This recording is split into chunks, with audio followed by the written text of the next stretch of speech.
যদি আপনি doctor, engineer অথবা লয়ার হতে চান, তার জন্য আপনার কোয়ালিফিকেশনের দরকার পড়ে। কিন্তু আপনি কখনো ভেবে দেখেছেন যে যদি আপনি কোনো রাজ্যের চিফ মিনিস্টার হতে চান, তাহলে তার জন্য আপনার কোন কোন কোয়ালিফিকেশনের দরকার পড়বে?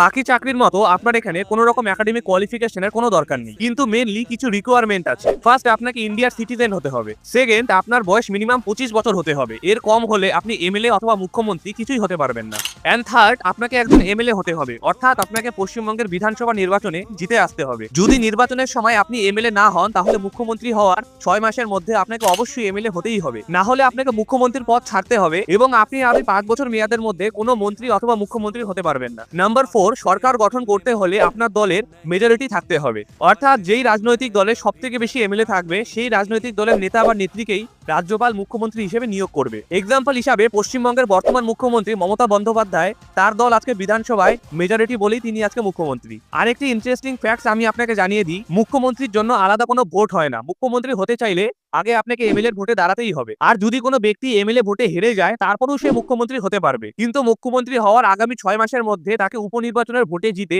অবশ্যই এমএলএ হতে হবে, আর না হলে চিফ মিনিস্টারের পজিশন থেকে তাকে সরে যেতে হবে। উদাহরণ হিসাবে পশ্চিমবঙ্গের বর্তমান মুখ্যমন্ত্রী মমতা বন্দ্যোপাধ্যায় 2021 সালের বিধানসভা নির্বাচনে নন্দীগ্রাম থেকে হেরে যাওয়ার পরেও এই নিয়মের ভিত্তিতেই মুখ্যমন্ত্রী হিসেবে শপথ নিয়েছিলেন, কিন্তু পরবর্তীকালে তিনি উপনির্বাচনে ভবানীপুর থেকে জিতে 6 মাসের মধ্যে তার পদ সুরক্ষিত করেন। অর্থাৎ এক কথায় বলতে গেলে আপনাকে মুখ্যমন্ত্রী হতে গেলে আপনাকে প্রেজেন্টেও এমএলএ থাকতে হবে, মানে একজন চিফ মিনিস্টার মুখ্যমন্ত্রীর সাথে সাথে এমএলএ এর পদেও থাকেন। নিচে কমেন্টে বলুন এমএলএ নিয়ে এই অজানা তথ্যটা কি আপনার জানা ছিল?